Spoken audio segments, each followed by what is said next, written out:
Welcome to the Recruitment Rollercoaster podcast. My name is Hisham Azuz, and today I'm joined by Sam Holloway, who is the director of That Recruitment Company, who are a specialist tech recruitment business that focus on building teams and helping scale ups in the Netherlands and Germany markets. Sam, thank you for joining me. Thank you. It's a pleasure to be on the podcast. Yeah, good to have you on here. So for those that may or may not know, I did do an interview with Sam's boss a little while back, Chris Stringer. So obviously Sam will obviously dive into it, but you've obviously been on the ride with Chris. I'm excited to get your journey, your perspective, your story as you as the first hire for Chris. Mm-hmm. So it's going to be, I'm excited to get into it from your point of view, which would be cool. First question, mate, where I always like to start on this podcast is, how did Sam enter the world of recruitment? Let's start there. Oh, difficult question. I'll be honest, by complete accident. I never dreamt of being a recruiter. I'll be completely honest. But as a boy, I wanted to be a police officer, an armed response officer, and as most people do, fell into the world of recruitment. And it's been good. I've actually wrote a short blog on it as well, if people do want to have a look at it. But it's been a whirlwind. So I was a kind of a former dispatch manager, car salesman. And I always say this to Chris, a bit of an all-round Del boy, to tell you the truth. I decided that, one day that recruitment was for me. I actually first heard the word recruitment. I didn't have a clue what it really entailed for a friend. And a couple of conversations later, me on a basic of 21,000, him on a basic of a little bit more than that, smashing sales and earning 40k plus when he was the same age, kind of, sold you the dream. Yeah, he sold me the dream, and he really did. And he said, look, I'll get you an interview. Never come through, so I ended up going with a rec-to-rec, who actually got me a couple of interviews. I think I had 4 interviews the same day, a couple of companies in Birmingham. Chris was actually my last one, to tell you the truth. So it was right at the end of the day. And here we are. It was a couple of rounds later, and I decided to join the Chris Stringer Barmy Army, I suppose. So, yeah, I guess just to frame it up then for people listening in the context. So join Chris, join That Recruitment Company, and obviously been there now for 6 years, which is I'm sure you sort of gathered this now looking at other people and you interviewing people for the business and stuff. Obviously that's a real long time to be at one recruitment firm, right? And just to sort of frame it up and add the context as well. So when you joined Chris, it was you and Chris, which obviously we'll dive into, but, and then now you're where are you as a business? There's like, what, 6 or 8 of you is there? No, we're looking at 10. We've actually hired recently, which is quite cool. We hired during COVID, really, really good guy. And we're still growing, still looking to add heads. Okay. Obviously it comes with its difficulties, and we've got certain people on furlough and stuff like that, but we're doing okay. But we sat at around 10. Okay, cool. We've got an accountant as well. Okay, cool. So why did you join Chris? So obviously out of those 4 businesses, Chris, obviously it was a business of just him, right? At that point, was it? It was. To be honest with you, I have no idea. I'm joking. It was Chris, his dog, and an office that wasn't even, he hadn't even renovated the office at this point. So it was a big gamble for me. But I'm all about, I've always been one for, I like a little gamble, and this just appealed to me a lot more. I interviewed for a HR recruitment company, and this just had something about it. And actually, when you meet Chris, and you have, he's a good guy. And actually, did I know back then that the gamble would pay off? Not at all. But am I glad I took the job? I am. And actually, it's put me in good stead for the future. And actually, I've really enjoyed the ride so far. It's had its troubles. It has. We've experienced growing pains. We've experienced startup pains. But it's been a damn good ride. It really has.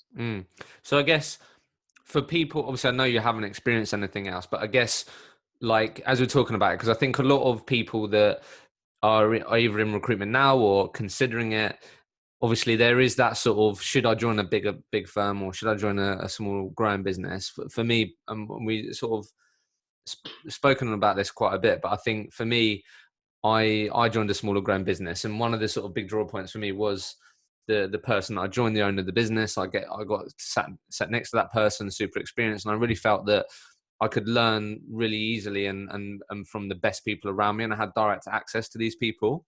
Yeah. It was a smaller business, so I guess, like, I'm sure you've had these conversations now, but what's your sort of key positives that come up for you when you're talking to people about considering a recruitment job in a smaller growing business? Would you say, what have been the key positives for you in the 6-year period? Well, yeah, I mean, for me, it was, I looked at it as though, I mean, Chris has got the experience, right? He'd spent 10 years on the market before I even entered the world of recruitment. And I thought, okay, this is my opportunity to sit next to the man himself, sit next to the man that's already built a Dutch engineering division, and actually learn. And actually, I was accountable. I was responsible for a lot. I mean, back then, the only responsibility I had was kind of whether I had enough, whether I had a clean pair of boxes in the drawer and a pair of socks. That's for free. And you know what? It was scary, but it was empowering. And I learned a lot from Chris because, I was sat next to him. Chris, how do I do this? And actually watching and listening, that's where I picked it all up. And it just kind of went from there. And I found that I had a knack for it.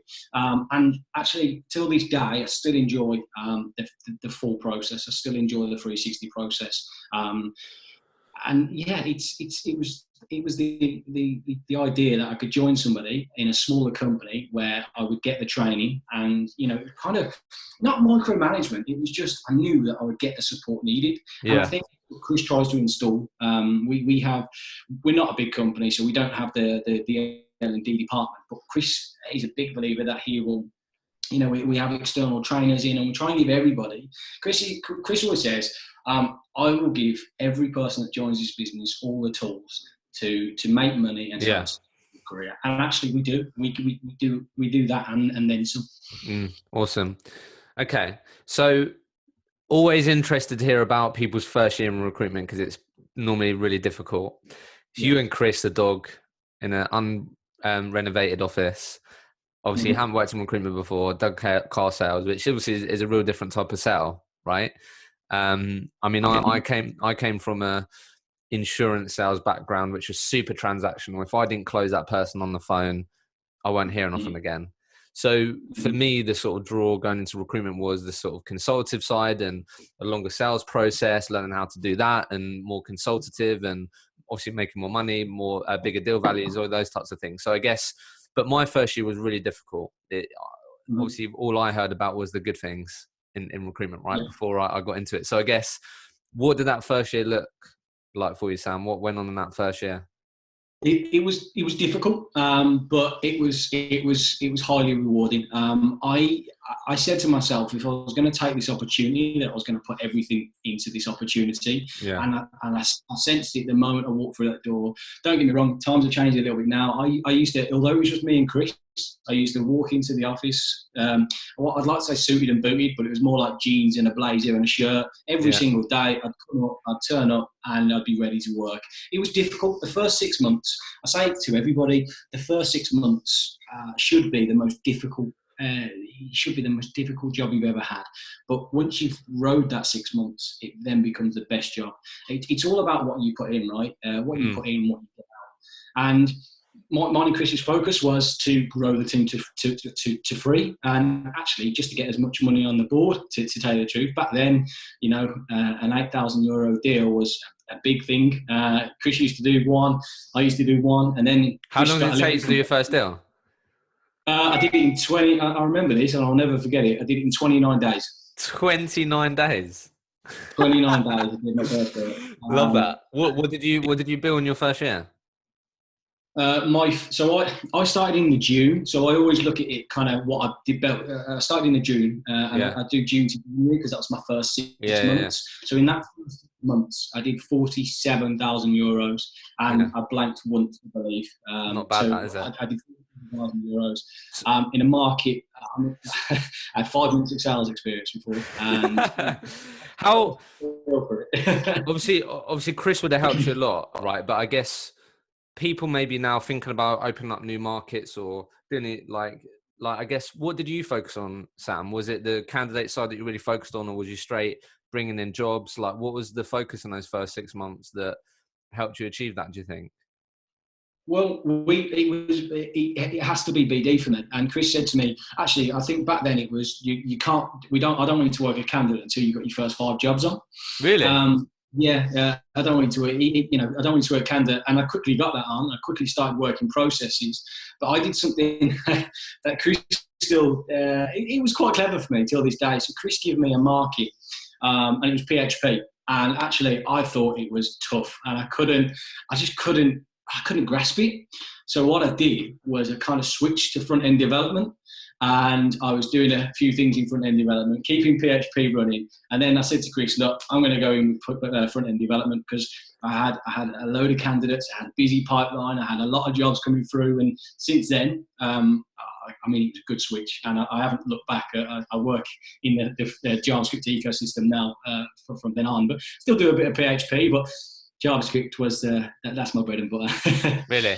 Yeah. So you ended up pivoting slightly and started focusing on something a bit different. I seen a gap. I seen a gap in the market, and I took it with both hands. So, how did you start bringing in jobs, mate? I know it sounds simple and basic, right? But I think one of the most common questions that people ask me to speak to people like you about is business development. Look, Yeah. you now have people around you in the office, and have done, and that typically can be the sort of part of the 360 role that people find most difficult. Yeah. I definitely found that quite difficult early on. And I mean, as you said, like, was in car sales, 5-month sales experience, and then you're calling tech firms in Amsterdam and Netherlands, or even in Germany at that point. Like, how did you bring these people on? What was the approach, or was there any sort of plan? There was a plan. Well, I had my own plan, but to be honest with you, it was about picking up the phone, and I never dwelled on a bad call, because I always thought that tomorrow's a new day, and actually that bad call that you just had, they're not going to remember you tomorrow, so call them back tomorrow. I always went in with a structured plan. I had an A4 piece of paper and had my leads on it, and I had that to go, and I just relentlessly just kept going through it and kept going through it. And with that, I mean, it's very difficult to build up market knowledge straight away, but I started connecting the dots, and I started really learning my market. And still to this day, I know my market inside out and back to front. I really do. Am I an engineer? No. But I know when you say that, what do you mean? You're saying, I know the firms that are growing the fastest, I know where the good opportunities are for front end developers, or like, when you say you know your market inside out, what do you actually mean by that? I'm quite spreadsheet oriented, so I have the top 50 candidates. I track where they move, where they're going, sometimes what posts they've interacted with. I'm always looking at companies and their growth and what they're doing, and actually talking to people. A lot of people don't give some people the time of day, but I'm one of those that do, and actually try and information retrieval, right? Try and get as much out of this call, whatever I can, and build my market knowledge to go to the next candidate with, to hit the next client. Look, I'm working with these guys, and I've done a good job here, and almost build use cases and kind of share that with them. And that's how I did it. But I learned my market inside and out. We sponsor a lot of events as well, so I tried to get involved that way by sponsoring front end meetups and stuff like that, just so people knew that I could give a little bit back, but also I was relevant. And I wasn't, I know the difference between Java and JavaScript, which a lot of recruiters don't. Just knowing. Okay. Knowing the market inside out and back to front. It's not an easy thing to do, but I would say to anybody, you've got to do that if you're going to do well. What went on in the next 6 months then, Sam? So I had a pretty good start, considering never done that market before. It's you and Chris. What went on in the next 6 months? Did you get the third person in then, or was it still you and Chris? Or yes, so we did. So 2015, I believe we made our next hire I can't remember, maybe January, February time. Yeah. And we just kept building and building. we've made some bad hires, but we've made some fantastic hires as well. And that's part of the teething problems that you have going forward. But for me, I had one job, and that was to put as much on the board as possible. Chris dealt with, the internal interviews and stuff like that and growing the team. So he was more on the upside. I was the guy that I'm just going to get you as much money on that board as possible. 2015 was a good year. I think I finished on, I think Chris just beat me that year. I finished on 147, and I think he got 151 that's or something. That's on top of the sort of 50 grand you did in the 6 months. That's like a whole year. So 6 months. Yeah, so that's January to January. Then I think I did 147. Mate, that's class. So yeah, pretty much. So yeah, in your first year, pretty much all in all, over 100 grand, right? Brand new market. Like what? I mean, you clearly strike me as someone that's resilient, or got the mindset of like, I'm going to make this happen. I'm going to sort of get up and go attitude, right? Where did that come from?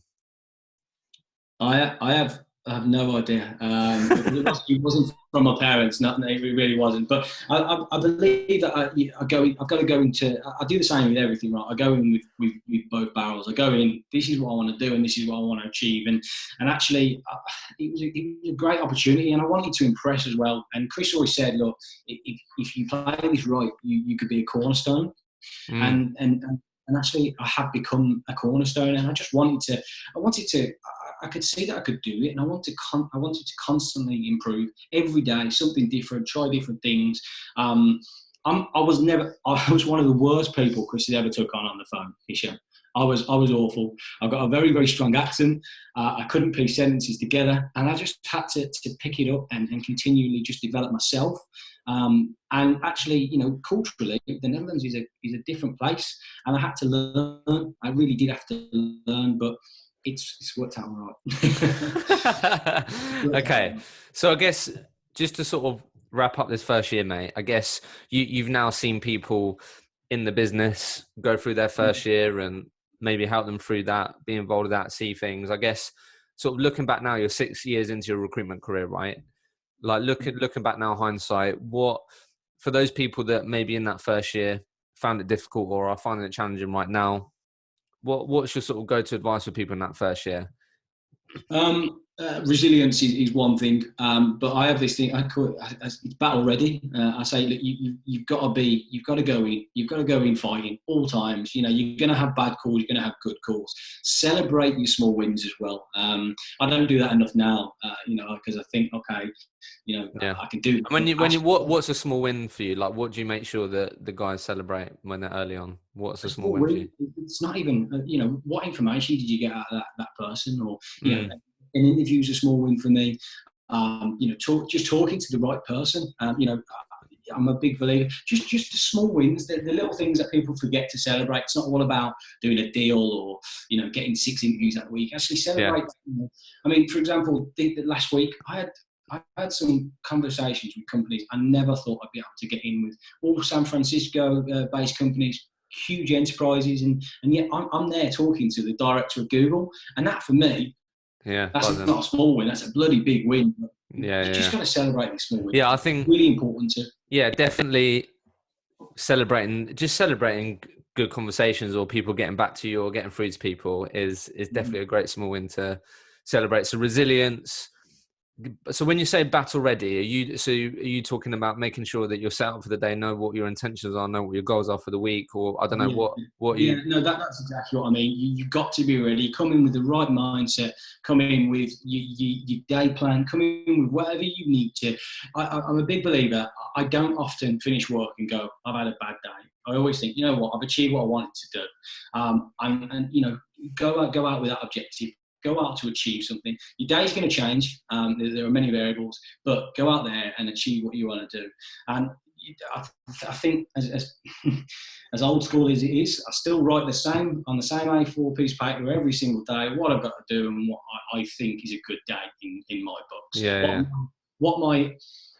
What my business needs, but what my desk needs, and what I need to do to make sure there's money on the board.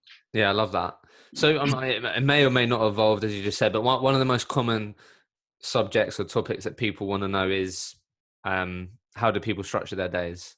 So I guess just for context, we'll go into it, but over the 6 years, I know it's not all about this, but I think because the reason why I want to sort of add this is because a lot of people, so two things. First thing, a lot of people want to know about the structure of people's days, right? But secondly, people want to know people's structured day who are billing over 200K, 300K, whatever the number is. But ultimately, a real big topic that people ask is, Hisham, I've billed 180K, 150K, 160K for the last 2 years, 3 years, and I'm just really finding it hard to get to push through that glass ceiling. And a lot of the time people want to know, how does Sam, the 250K biller or whatever it may be, structure his day? Does he doing anything differently? What's his process? What's his structure, right? So I guess one, what's your structure? And I guess just emphasis that. What's been your best performing year, mate, over the last 6 years? And we'll break it down, but it will just help with context, if you don't mind. Okay. So my best performing year was 2019. It was last year, and I built 367,000. Yeah. And it was a fantastic year, a really good year for everybody in the business. And it wasn't just me that did well, but that was my best year. And it comes down to, don't get complacent. Just don't get complacent. There was a time where I had to reflect a lot on 2018. I thought I did some good figures. I think I got about 270, and I thought, I could have done more. So I stripped it back, and I thought, well, how could I have done more? Well, what I had was a pool of good clients that I nurtured, and I had good relationships. But what I stopped doing is the business development as much. So I still do the business development, but it wasn't to the intensity that I would before. So what I did was I went into 2019 and I said, look, okay, I've got the clients. I know I can build X, Y, Z, but how can I stretch that? How can you add another 100K, 50K? Where can I get that from, right? To increase it, Yeah. And that was it. And it boils down to relationships. You've got to have some good relationships. So for you, it came from new business rather than, am I maximizing the relationships that I have? Was it more than, do you put that extra 100K on top down to the new business rather than? Yes, I do. Yeah. I think new business, but also quite rightly maximising the opportunity for the business. And what I wanted to do was maximise it for everybody. And I brought, whilst I billed probably 367, something like that, I probably brought in 200 for everybody else. And that's what I really kind of focused myself. I had targets from Chris as well, in order to get to director, and that's what I really wanted to kind of do. And relationships, but continually spinning these plates, continually making sure that you've got a good client and they want to take on 20 people through you, but actually mate, that's awesome. A lot of people will be listening to that and go, how the fuck has he done that? Like, how has he got to that? Because a lot of people may not think that's possible, right? And I think, because I've had this conversation with a lot of people where it's like, I've built 280K, 200, whatever the number is, but it's very easy to go, that's as much as I can do out of the relationships I have. But it's being having the humility to reflect, look at, well, where are the opportunities? What have I become complacent with? So I'm keen to really dig more into that. But I guess you can talk about 2018, 2019 maybe, or whatever. But what did a typical Sam's day look like then? Let's break it down. I'll dig, just before I go into that, I'll dig into that a little bit more. So what really helped me, and I'll be completely honest, we took on a guy that's exclusively focused on candidate delivery. So what I was able to do was focus on the BD, whether it be lapsed or whether it be new. And actually, I knew that this guy was feeding me these candidates, and it just made my job easier. Because I love candidate work, but what it enabled me to do is have, I went to market with my products. Okay, look, I've got these guys. Do you want to see them? Kind of thing. And that's what really, really helped, to tell you the truth. Then did you not have that in 2018? No. You was doing both? I think he just started. Okay, so that's interesting. Yeah, fair enough. Yeah, so that's okay. Well, let's definitely dig into that, because I think that's obviously an important factor, right? But just quickly, structure. What did a typical Sam day look like? Busy. Like, I know you may think, do people actually care about this? But they do. So like, what you get in the office? What's the first thing you're doing? Like, how did you break up your day? Yeah, so I always have a day plan. So go in with a structured day plan. This is what I need to do. And for me, the Netherlands, I mean, they're an hour ahead, so you have to proactively plan out your day, right? Yeah. When you're in the office at 7:30, it's 8:30 there, so you need to be hitting them job boards or whatever you've got. Respond to anything that's coming over the night, applications, whatever. But soon as kind of 8 o'clock comes, which is 9 o'clock their time, you need to be hitting. You need to be hitting the BD. And I'm a big fan of going to market with I say a product. It's probably With the wrong thing to candidates, say. yeah. Yeah, I go to market with a candidate, and I don't stop until I've got that candidate free for interviews. I'm a big believer. I always say to them, how many interviews do you want? If they tell me 5, I'll get them 5. If they want 3, we'll get them 3. And they don't stop till I've done that. But the structure is simple: busy. Get on. Use your phone. There's a lot of technology out there now. You've got your video technology and stuff like that. Now there is a time and a place, and it works really well. But fundamentally, the bare basics will always work, and it's important that we stay on the phone. So you're getting in, looking at the job boards, looking at the stuff that's come in, and then what you're doing? What BD from what 8, 9 till 12? What are we doing? Yeah, I'm talking from 8 o'clock till about 11 o'clock, because 11 o'clock of there is their lunch time, and then that's where I'll do my admin, schedule my interviews, put job orders on. I hate admin, so I'm pretty poor at it, but that's where I try and get my admin on and get anything that's coming, anything that's relevant in the day. And then what? And then after the admin lunch, what are we doing? Candidates, BD. Really? Yeah, BD. It's slightly different now, but I'm talking what a normal day would typically look like. But yeah, again for a couple of hours. Well, just quickly, what does a SAM preparation look like? Because, like, for me, when I always think back, even now with my own business, right? When I block out a time to do a BD session and that's all I'm doing, like when I've always maximized that time when I've like prepared like who I'm going to call, like what I'm going to do, blah blah blah. So I guess it'd be interesting to talk about that for a sec. Like, what does a SAM prep? Because like you're doing that for a long period, so you can't just sort of be willy nilly, just like, all right, I'm going to call this person, I'm going to call that. So I guess when you're going into that time, what have you prepared? Have you got a list of people that you want to speak to?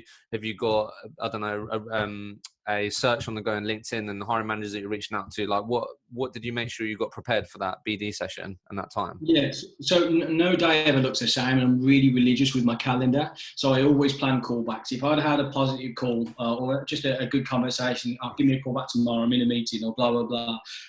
Whilst I would battle then, actually sometimes it's a case of, do you know what? I'll give him a call back tomorrow and see if I can catch him at a better time. Do you book those in? Because that's come up a few times. So like, if you call me and I go, look, Sam, it's not a busy time, blah blah blah. It's not a good time. Call me back tomorrow. Are you saying, okay, Sam, what time? Occasion, what time? I'd be like, okay. What time works for you? Towards the end of the day, and I'd make sure I'd adhere to that call every single time, because actually punctuality is one thing, and actually, do you know what? There's multiple touch points. You know, okay. He was busy yesterday. He probably doesn't even remember you. I'm the guy that called yesterday. And just keep feeling. You've got to keep feeling. It has to be touch points, because the thing is, you don't know what people are doing. People are in meetings. People are busy. People are on lunch, and you've got to deal with that. And I'm religious on my calendar. I put everything in my calendar. Follow this up. Talk about this. Just pointers for me to go at. Really. And then do you go to that time with like target lists and all that? Then do you plan all that out? Yeah, plan everything out. I used to plan myself a certain. We used to do mail outs to clients. Now it's a little bit more. There's a lot more. They don't really work as they used to 4 or 5 years ago. Now it's fairly kind of targeted approach. We're doing a lot of marketing campaigns, and really, for me, it's going in with the relevant knowledge.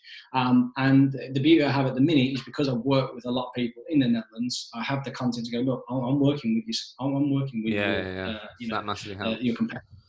And actually, you get talked about, and referrals for me are where a lot of our business comes from at the moment. Yeah, fair enough, mate. So what would be good? Like, it'd be great if you could just share and talk about your sort of experience. I know you mentioned it earlier loosely, but sort of people might be listening who are in the process of building out a new desk or building out a new market. Might be in the UK, might not be, but I think, I mean, we had loads of conversation in this podcast, or I spoke to a lot of people who were really keen on opening up an American market or just international markets, right?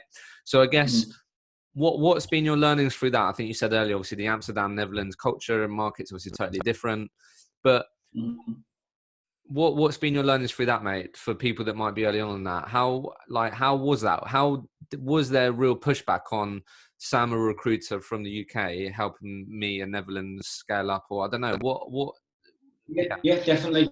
There was I mean, English recruiters don't have the best rap as it is, and actually going into a foreign market where, you know, the best thing I like about the Dutch is they are straight to the point and almost a bit kind of, bloody hell, that one hurt. And you have to have a bit of fun with it, play with it, because, you know, you're going to get knocked back. You're going to get knocked back a lot.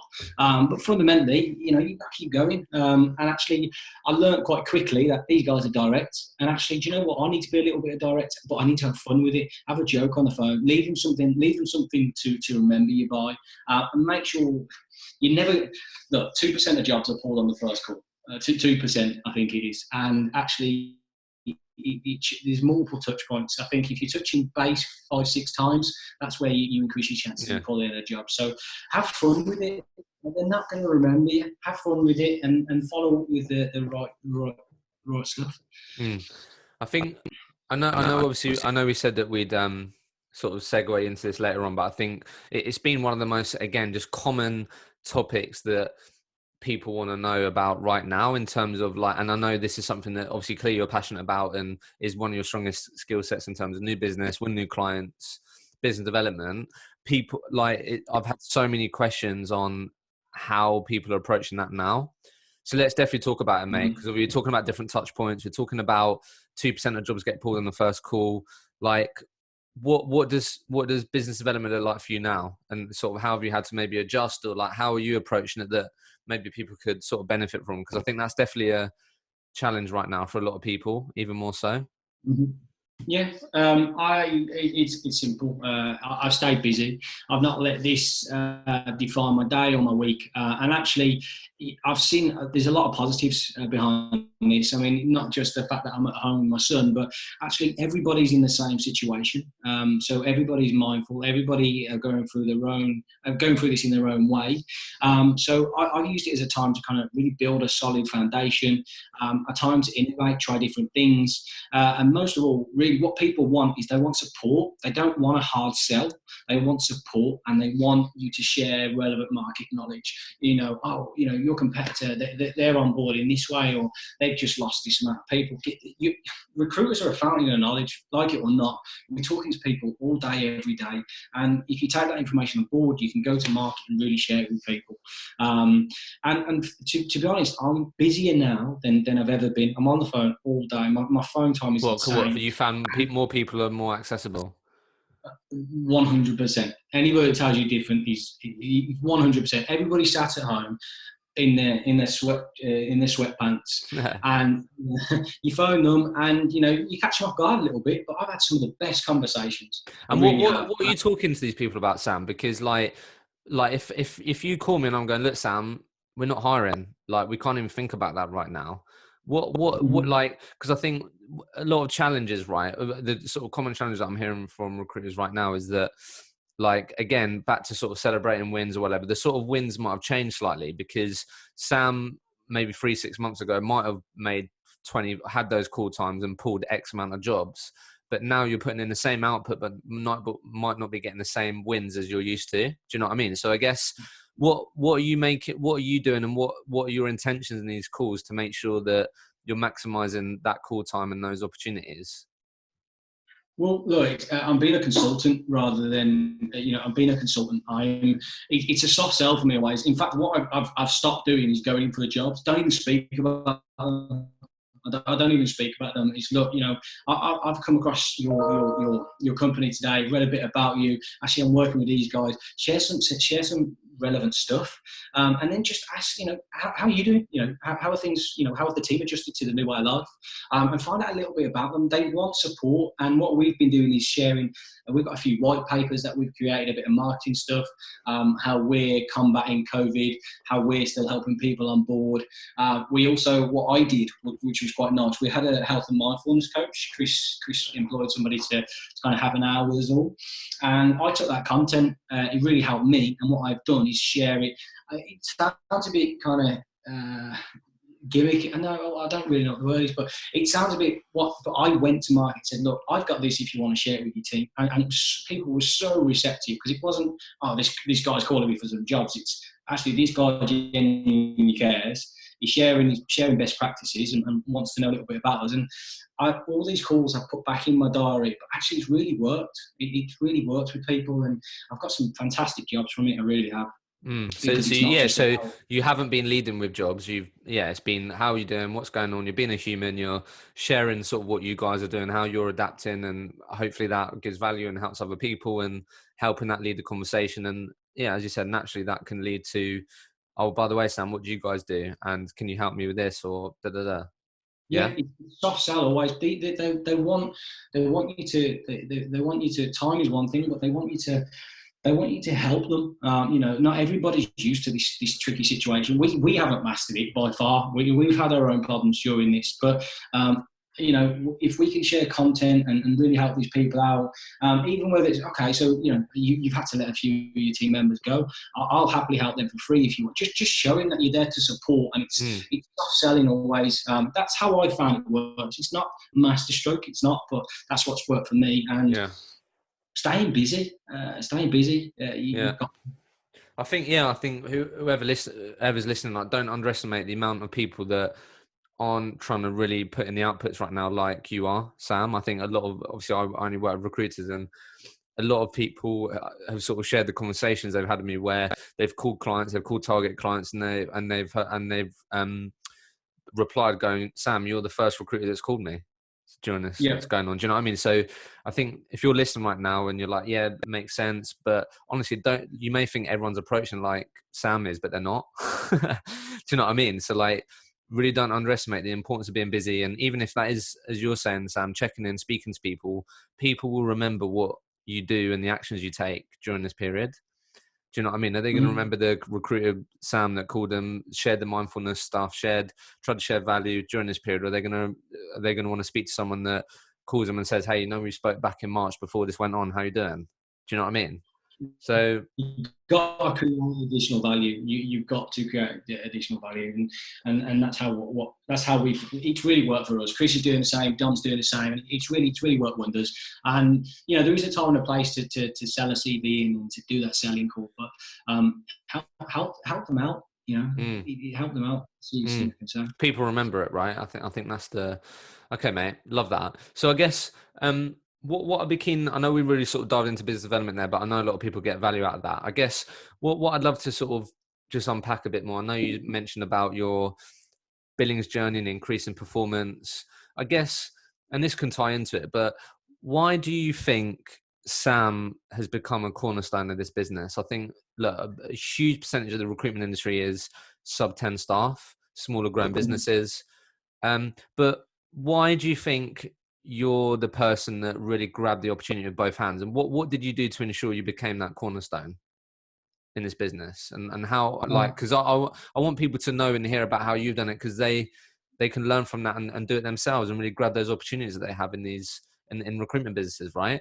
So I guess why have you become that cornerstone? I wanted it. I wanted it more than anybody else, and anybody that wanted to compete, I wanted to be better, and I wanted to, and actually, I wanted to really to support Chris. And there was a lot of things I wanted to learn, and to learn those, I needed to adapt, and I needed to keep helping Chris, so he had the time to give me. So that was how I wanted to kind of to do things. Did you always have the mindset of it? I want to treat it like it's my own business. Yes. Yeah, from day one, because I always wanted my own business, and Chris kind of gave me that opportunity to have that. I mean, running your own desk is one thing, but having an influence and the influence I've been able to have was fantastic. And I don't think I'm a good manager, but I do think I'm a good role model. I basically bleed green, right? I do. I bleed the TRC colours. Love that. And I wanted it, and I wanted to role model, and I wanted to show other people what a kid that had 5 months experience at Peugeot could do, and what they could do, and what they could achieve as well. So I wanted to, and I still want to do. Did you make this really clear to Chris as well? Like, did you communicate this and say, look, Chris, this is what I want. This is the opportunity I want. This is where I want to be. This is what I want to do. Did you over communicate that? Yeah, probably every month. I was asking, when's my next promotion? When are you going to do that? No, I wanted it all, and I wanted it quick, and I wanted it quicker than everybody else. But at the same time, I wanted to support Chris and build a business, actually. And I think we've done that. We've not mastered it. There's still a lot to do, but we're in a good place. We're in a really good place. I love that, Sam. I think it's so important for everyone listening. If you're in a position right now and you've got the mentality like Sam has, you want to own part of the business you're in, like, make it clear, really over communicating and show that's what you want. And I think this is one of the great things about the industry. People will reward it. If you work for a good recruitment entrepreneur, why would you not want someone like you in the business? Do you know what I mean? And why would they not want to encourage you to want that and give you the platform and the tools to do that? So I guess, obviously, we've spoken about a lot of positives. Clearly a positive guy. What you mentioned there, that you're probably not the best manager. So what have been the challenges for you, Sam, that you've learned from? What have been some of the biggest challenges for you in this journey? What are the biggest challenges? I've learned. See, I come from. I was a dispatch manager for UPS, and I had 28 drivers, and I thought I could manage. But actually, when you get into the world of recruitment, everybody wants to be that big biller. Everybody has an attitude. We're salesmen, right? We have to. And I realised quite quickly that Chris can build a team around me, but I don't know whether I could build the team. And I think that's how I go out and put the figures on the board. I go out and get the business and I pass it down. And what I want is, maybe a full service delivery team underneath me, because I could bring in that much business. Can I manage? I don't think I've really. I suppose me and Chris manage together, but Chris picks up a lot more of the upside and I do the other stuff, So I learned quite quickly that I don't think that's my forte, but it's something that I have improved on and will continue to improve on. I think a lot of people fall into that boat, mate. You're not alone in that. I guess what are some of the things that you had to change about yourself? So I'm assuming, was it, Sam, that you wanted to be the best, you wanted to be the top of the pile, which sometimes cause a bit of friction internally when it's a smaller grown business. Like, I don't know, what did you have to learn to be better at? Did you always want to take the limelight from people? Like, what did you have to learn to get better at? It wasn't the limelight for me. You got that naturally, but for me, I'm very, very, very competitive. I don't care if somebody's 200k ahead of me. You'll be sure that I'm going to be up there. Like, I wanted to be up there, and that was just there's been challenges that there have, but for me, I'm naturally very competitive, and sometimes I have to rein that in. I really do, because my passion, you can see it, and actually sometimes it's a bit much, because not everybody's the same. Chris says you can't have a room full of directors. That's what he said. Yeah. Everybody's different. People go about their life in a different way. Some people go home and slouch in front of the TV every day. I don't. I go home and I'll go to the gym, or I do something with my little boy, or I'm always doing something. I have to be always doing something. Okay. But yeah, there's a few lessons to learn and rein myself. Yeah, no, love that. So I guess I'd be interested to get your thoughts on, like, look, obviously, because you're in a growing business, you can really see people around you. Like, what from your perspective, what do you see in recruiters early on in their journey, or as they go on, that you think sort of sometimes prevents them from taking their billings or performance to the next level? What are the sort of common pitfalls that you've seen in people that are at the business or have sort of come and gone? What are the typical things that you've seen that you think's prevented people taking their performance to the next level, do you think? Work ethic. I don't think everybody has the same work ethic. I think I don't think recruitment can ever be a job. It's a lifestyle, and you need to live, and you need to breathe it, and you need to take it home with you. And you need to do everything you can with it. I think people get complacent. Some people, you could have the best year. New people have come in, have done 100,000. Not just I've seen it at friends' businesses and stuff as well. But people get complacent. I've done that.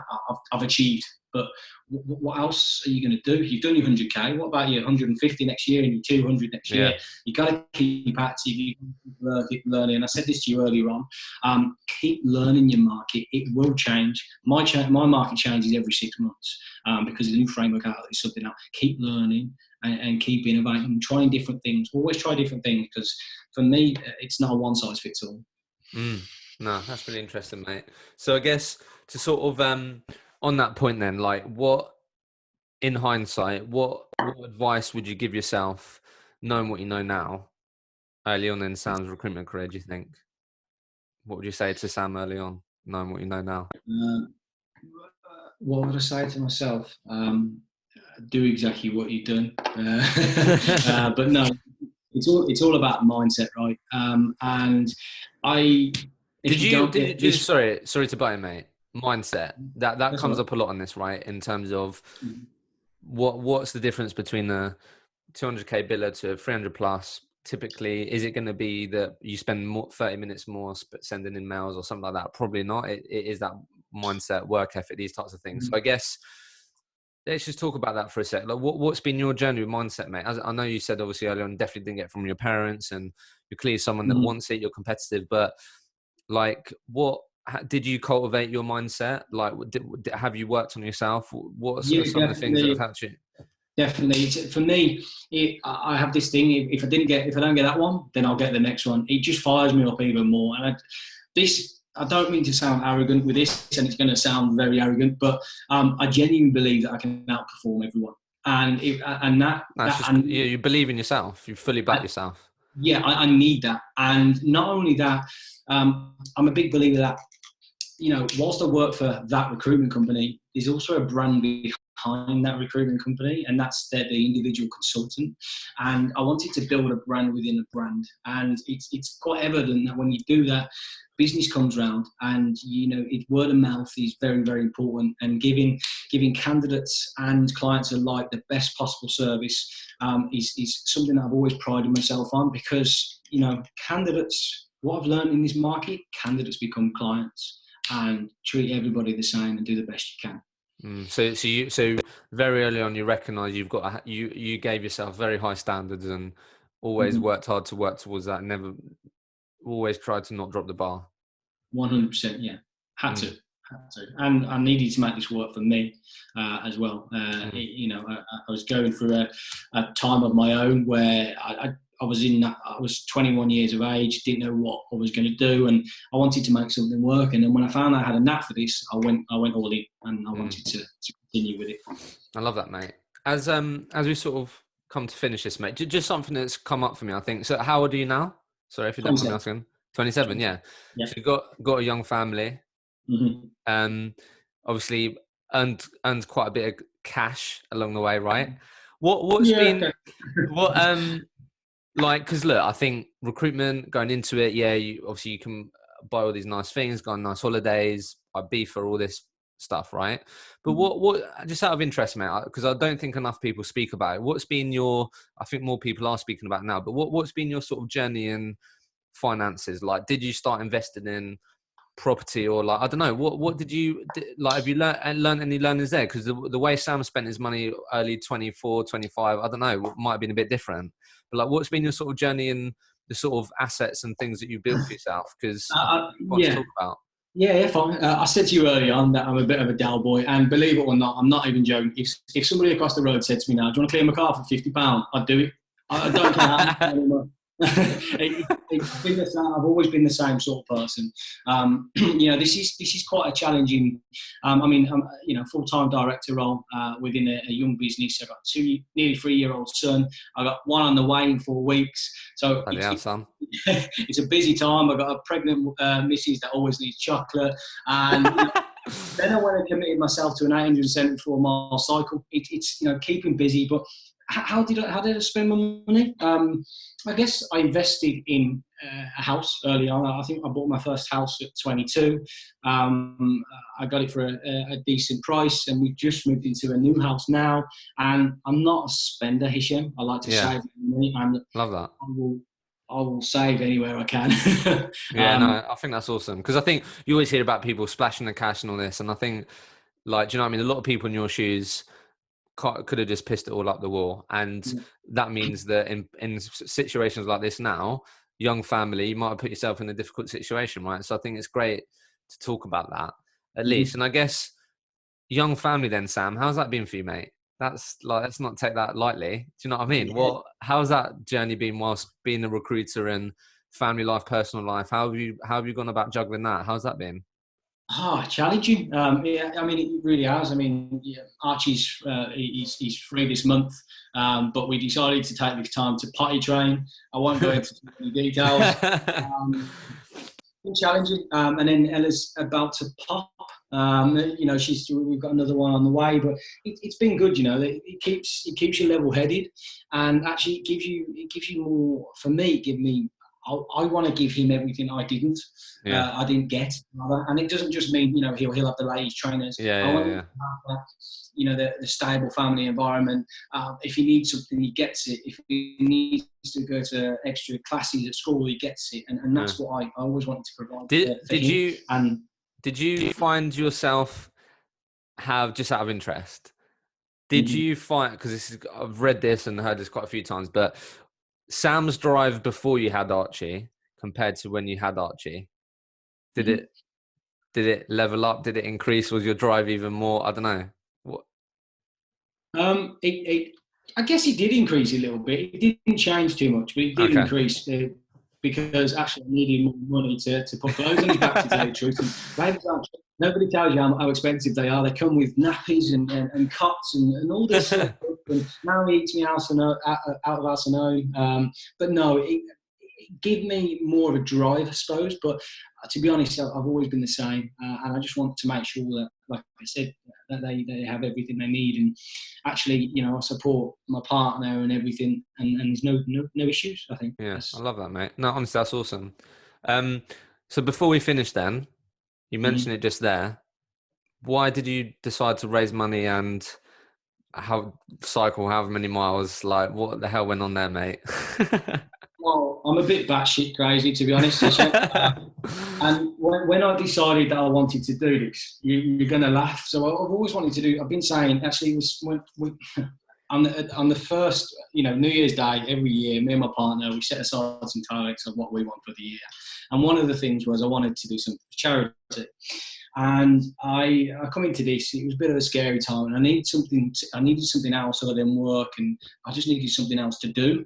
And I didn't know what it was. And I thought, what about a sponsored cycle? Now, at the time, I didn't even have an indoor bike, right? I didn't have that. The indoor bike come on a Saturday. I started my cycle on the Monday. So I thought, okay, what am I going to do? How far can I go? Originally, I thought, I don't know, I could go a few miles. Then I thought, no, nobody's going to sponsor me for that. I need to do something challenging. So that's where I went from John O'Groats to Land's End. And I thought, I wanted to. I will do this, on the road. But I thought it's never become more apparent that the NHS need some support, and actually I wanted to show my support that way by cycling 3-4 hours sometimes a day to get that done. And I finished it early. I've raised a shed load of money thanks to a lot of people. I raised just under £1,900. That's awesome. We gift aid, I think, £2,100. How many miles did you cycle? 874. And how long? Over what period?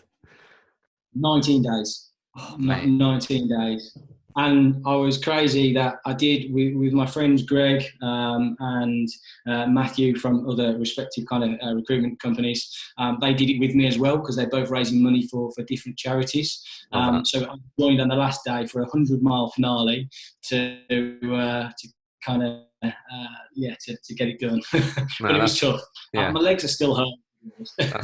Sam, I love that. That's awesome. It was good. So look, I just wanted to give something a little bit. I just give something back, Hishan, that's all. And yeah, I feel like I think that's great. to... I think that's great.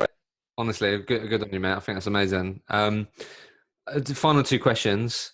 First one, what is Sam most excited about when we come out of COVID, come away from coronavirus? What are you most excited to do? I don't know, what comes up for you? What are you most excited for when we start coming out of this? Just go and sit in a beer garden and have a few beers. Do you know what? It's going to be a new world. So I'm keen to see what's going to happen.